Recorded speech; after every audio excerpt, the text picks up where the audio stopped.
Part 1.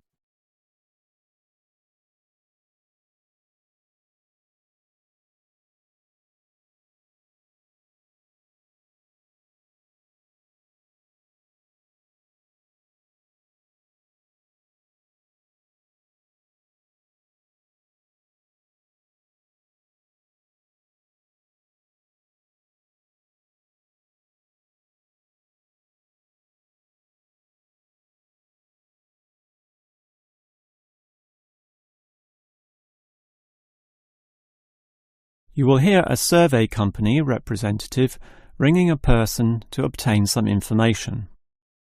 First, you have some time to look at questions 1 to 5.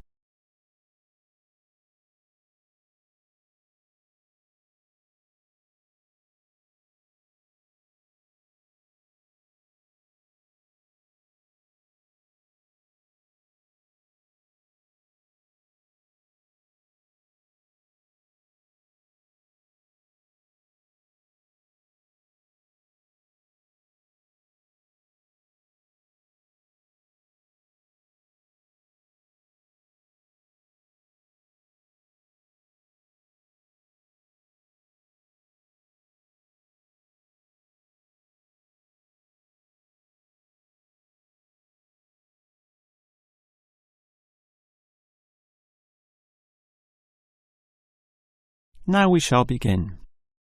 You should answer the questions as you listen, because you will not hear the recording a second time.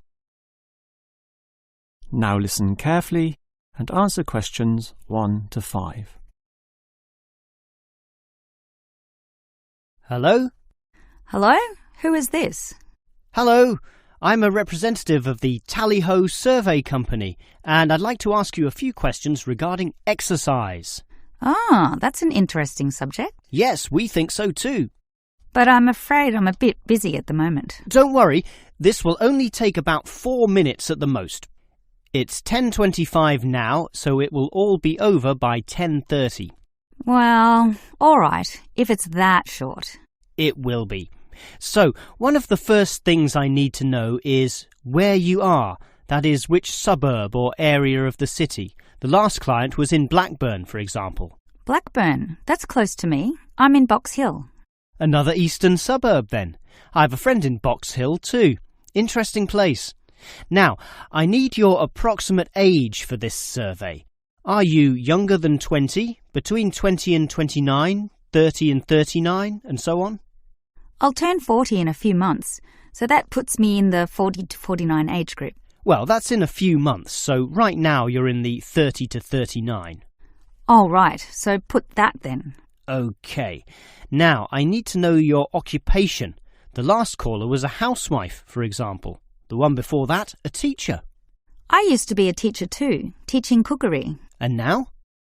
Now you can just put domestic duties. Actually, I hope to begin a new job soon as a cook, but that won't be for some time yet. I have to wait for my husband's restaurant to open. Cook? That sounds interesting. But it's domestic duties for now. OK, that just leaves some information about your family. This is not obligatory at all, so if you don't want to answer, that's fine. What sort of information exactly? Oh, it's very broad. Married with children, single mother, that sort of thing. The last customer said she was a single mother.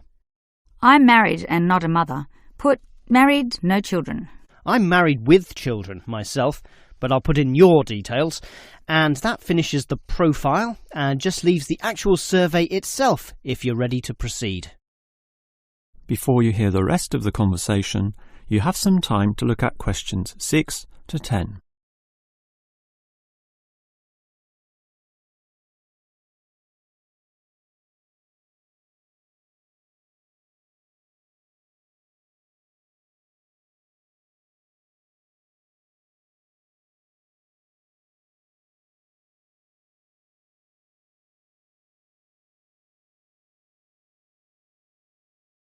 Now listen and answer questions 6 to 10. All right, let's begin the survey now about your exercise habits. I'm afraid I don't exercise much at all. Well, the main question is in what form you take your exercise, however little that may be. For example, in just cleaning. Do you clean the house? My husband does the cleaning, actually, but I walk to the supermarket and shops very often, up to 4 times a week. I'll put that then, unless there's something else. Nothing else, really. But I diet. I'm very strict about what I eat. Oh, and I do yoga, although that's not very energetic. More a form of relaxation and to tighten my muscles. They're both important, of course. But what about sport? Do you undertake any sporting activities? This could be very infrequent. In the past, for example. My husband plays basketball at the local school, and I sometimes watch. When he was younger, he was in a basketball team, but I never participated. Have you done anything at all? I used to hike in a nearby national park. Well, that's a definite physical activity, so I'll put that, but not basketball. All right, that just leaves future exercise intentions. Do you plan or expect to do, at some stage, any form of exercise? I once dreamt of doing modern dance, but that's never going to happen. Realistically, I'm thinking about going swimming at the local aquatic centre. Although my husband thinks we should just jog. I can't see myself doing that, though. Too tiring. I can understand. I used to jog too, and it really makes you sweat. I'd say swimming's a much better option. But I'll be starting this job as a cook in my husband's restaurant. I imagine I'll be very tired doing all those late shifts. But if I have any energy left over, I might go to the aquatic centre to release some stress. All right. Well, that's the end of the survey. Thank you very much for your time. That is the end of part 1. You now have half a minute to check your answers.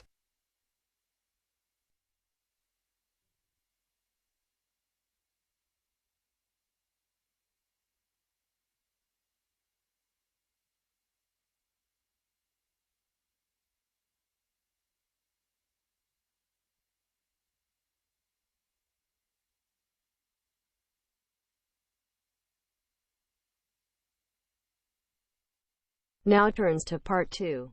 Part 2.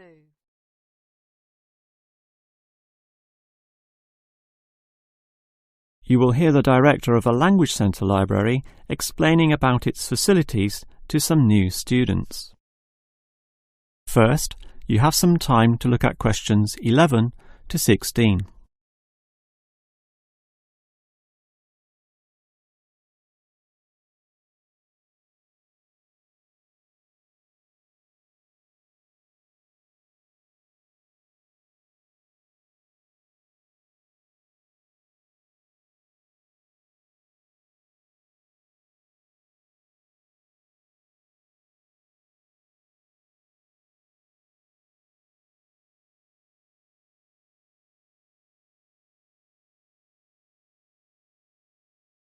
Now listen carefully and answer questions 11 to 16. Welcome to the library, or the ILC, which means Independent Learning Centre, and let me explain about some of its facilities. We're standing here at the entry gates next to the borrowing desk. That's where you check out any books, but you are also advised to study in the library here, since most of our material cannot be borrowed. Thus, we have seating along the middle of the library, and in that far corner in front of us on the left, we have the quiet reading section for some serious reading activity. We used to have the computers there, but then realised that that corner was very quiet and thus better suited for the purpose it now has. The computers were instead shifted to a more central location, right beside us here on the left. Again, somewhat confusingly, this area once housed the newspaper and magazine section, but the people in the quiet reading area had to walk too far to collect this literature, so it was moved to right beside them in the adjacent corner. So, feel free to read the newspapers there, but the reference books, those huge weighty dictionaries, atlases and encyclopedias, were all situated at the opposite end of the building, against the wall. This was because they weren't generally that popular, and we wanted more space for the magazine racks, always a favourite with readers. OK, as well as reading, you need to work on your listening skills, and for that you need the audio section. Again, such an activity needs a quiet area, so we put this in the last remaining corner up there on your right, as you can see. There are CD players and headphones, so just borrow the listening packs, sit down there and listen away. Right, that just leaves the main library. In other libraries, that's often right beside the newspaper and magazine section, allowing freedom to choose from all genres of literature, but here we've got them further apart. For the main library, just follow your nose past the central seating there, and it's there among all that shelving, upon which you'll find an abundance of interesting books and listening packs to use.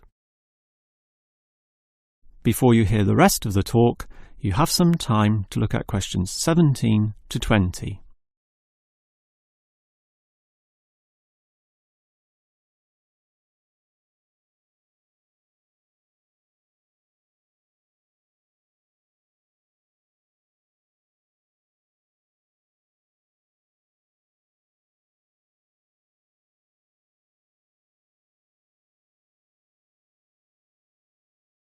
Now listen and answer questions 17 to 20.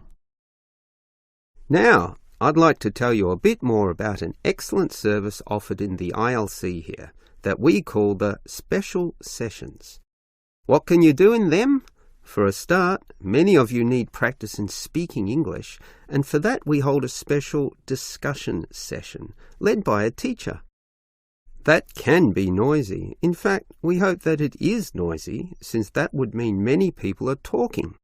It's in the central seating area, and it used to be from 10:30 to 1:30, but we found that the noise was disturbing the regular ILC patrons, so we shortened and moved this discussion to the morning 9 a.m. time slot, when fewer people are in the centre. It goes for 1.5 hours. All right. What about writing skills? Well, we can help you there with another teacher. Now, writing is a fairly quiet activity, so that teacher stations him or herself in the quiet reading area from 1:30 until 3. The 10:30 to midday time slot cannot have a teacher for such writing skills, as they are all teaching in the morning. For this reason, of course, there cannot be an on-call teacher in the morning either. Although many people would like one, particularly the 10:30 to noon crowd, having just finished their early morning class. These students all have to wait until midday onwards, when, for 3 hours, a teacher will be stationed in the audio section, ready to deal with all those questions.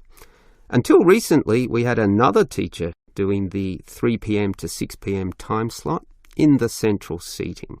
But all the noise interfered with the late users of the ILC, so we had to cancel that. Also noisy can be the language exchange, where local students who want to learn your language will help you practice English. This is generally done in pairs, so the noise level is low enough not to need this exchange to run at 9 a.m, but at the more congenial time of 10:30 among the central seating. That must finish by 1:30 though, after which quieter and more individual activities take place. That is the end of part 2. You now have half a minute to check your answers.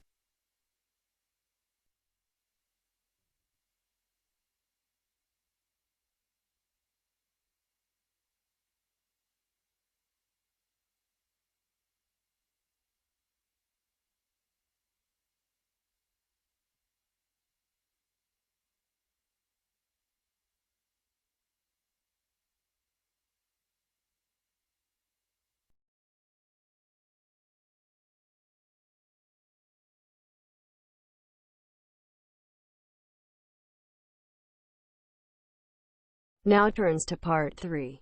Part 3.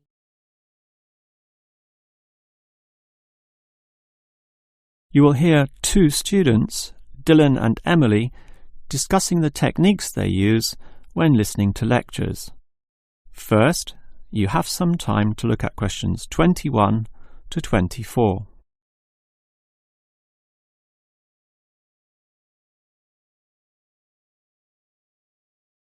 Now listen carefully and answer questions 21 to 24.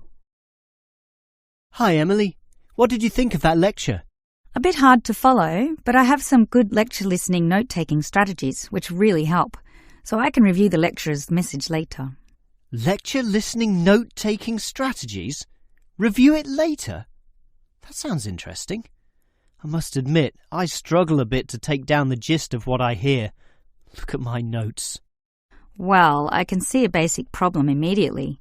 You're writing full words, such as century, when all you need is a C. And don't write increase, just draw an up arrow. And why write thousand when a TH will do? I see. Just use symbols. That's not a bad idea at all. It's the most basic strategy, allowing you to record information at a faster pace. These lecturers can talk faster than others too, so you don't want to waste any time. But you need to be very familiar with your set of symbols. Why? Because you'll have to look at these notes days, weeks, or even months afterwards when you begin writing your essay. So you'll need to be able to interpret them at a later stage. I think I can do this, even by looking at your notes. Imed must mean immediately. But regarding the lecture as a whole, I knew the professor would be giving a set of specific recommendations and comparing two alternative approaches, so I formatted my page in advance, adding the features consistent with the nature of what I was going to hear. I think I need an example of what you mean. Well, look at my page. Before the lecture, I drew large headings saying recommendations. You should always draw these, and I drew a table saying Approach 1 and Approach 2. At the end, I drew a flowchart, as obviously the final recommendation would be a step-by-step approach. Then I was prepared in advance to simply fill in the spaces. Wow! Now that's clever. Before you hear the rest of the talk, you have some time to look at questions 25 to 30.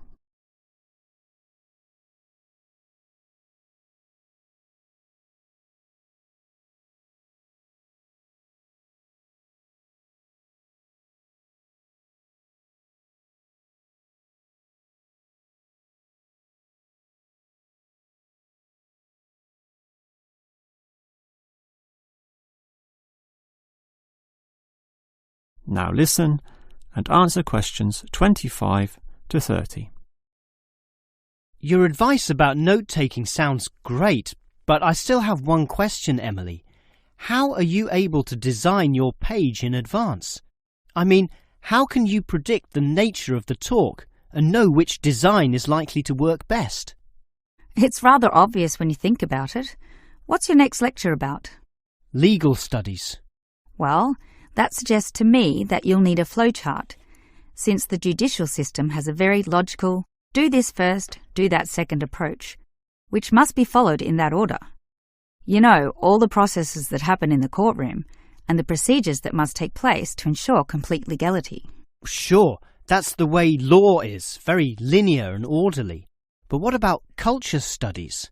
That's just a mass of comparisons of different cultures. Which tells you that you'll need a table where, in tabular form, you can efficiently write down information. But often the lecture's not that simple. The professor throws in a really complex mix of ideas. Then use a spider graph, like the web a spider makes, where there's a central idea around which you attach all the associated thoughts and ideas and impressions. I see. I think I understand. And that would be very quick too, very efficient. I like that. But what about management theory? How would you approach that? The same as with culture studies. I'd use a network, which is basically the same as a spider graph, linking thoughts, although this time there are directions involved. It is this element that makes it different, the fact that the thoughts go one way and not the other. Okay, has directions. It sounds logical. And what about the other subjects, such as political science? There's no predictable order to that. Well, for that I just put my notes in a line, that is, in linear or straight line fashion, And these notes would use symbols, of course, to save time. OK, that just leaves mass media. For that, I wouldn't have any special design at all. As you say, sometimes it's impossible to predict in what way lecturers will present their information. In which case, the best you can do is pre-write headings, but not specific, just general, as in Main 1, Main 2, Sub 1, 2 and 3, and so on. OK. But always be prepared to adapt to the nature of the talk, using any one of the other methods if it becomes appropriate at the time.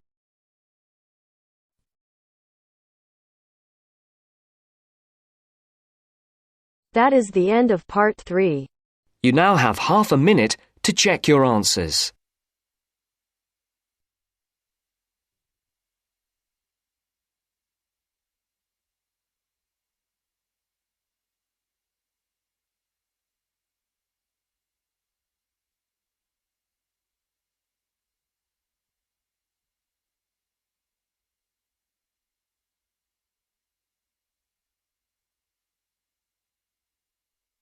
Now turns to part 4. Part 4.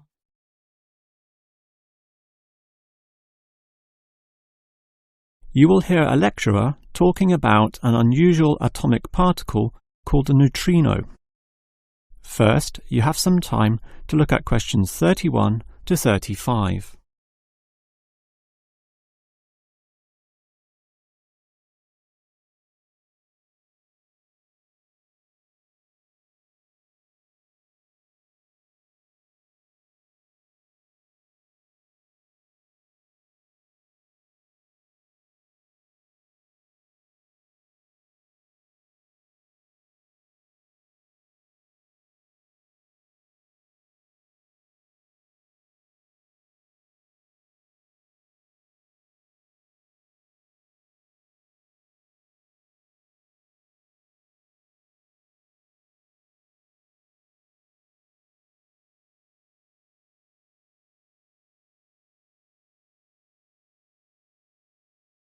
Now listen carefully and answer questions 31 to 35.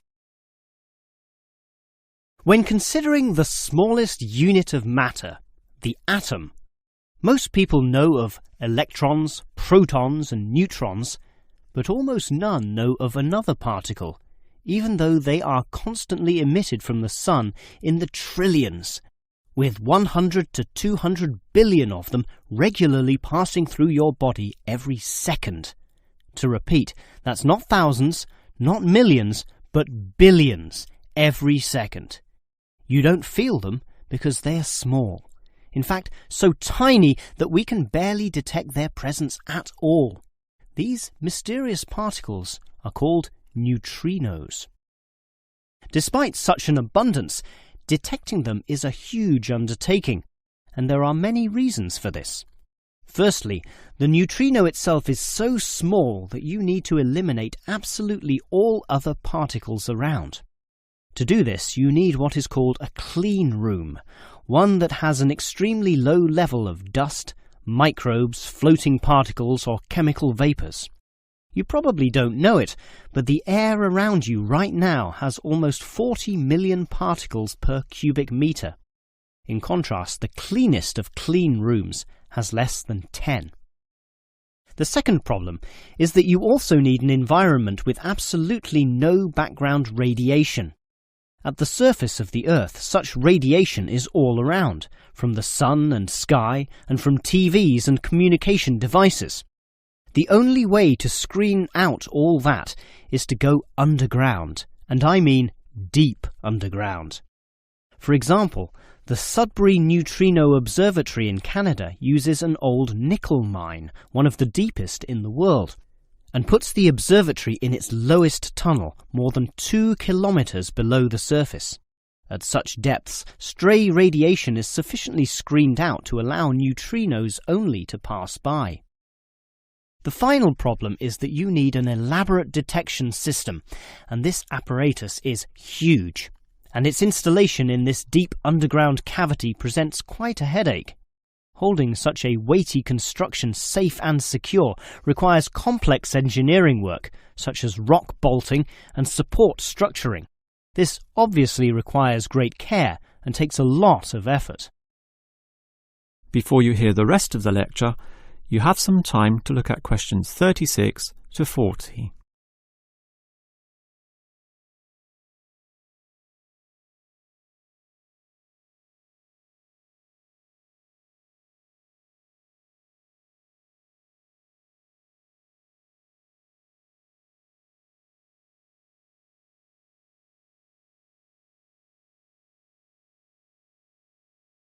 Now listen and answer questions 36 to 40.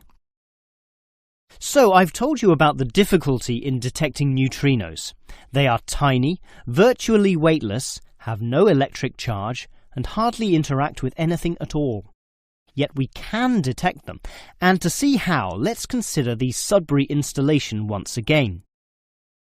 The detector there consists of a spherical container filled with heavy water. This rests inside another vessel filled with normal water, which helps support the weight of the inner sphere, as well as providing further shielding from any stray radiation. At the edge of this inner sphere are about 10,000 electronic detectors. These are extremely sensitive, able to multiply 100 million times any electric current which occurs.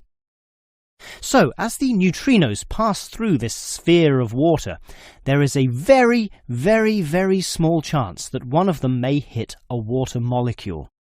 To increase the likelihood of this, two strategies are used. 1. The larger the sphere of water, the better, and the Sudbury tank holds not 10 tons, not 100 tons, but 1,000 tons. 2. The water is special, consisting as it does of heavier molecules. So what happens is this. If the neutrino hits the water molecule, the neutrino is absorbed, but the molecule itself splits apart, producing a tiny electric current. It is this which is detected and analysed, giving key information about the neutrino. The final question is, why do we care about these elusive particles? Well, just think. They can pass right through the core of our sun at the speed of light without being affected or losing strength. No other form of radiation can do that, meaning that the knowledge we get about neutrinos can help us to control them. With this ability, we can probe the centre of our Earth, the inner layers of our sun, and the outer limits of our solar system. And that makes it all worth the effort. That is the end of part 4. You now have half a minute to check your answers.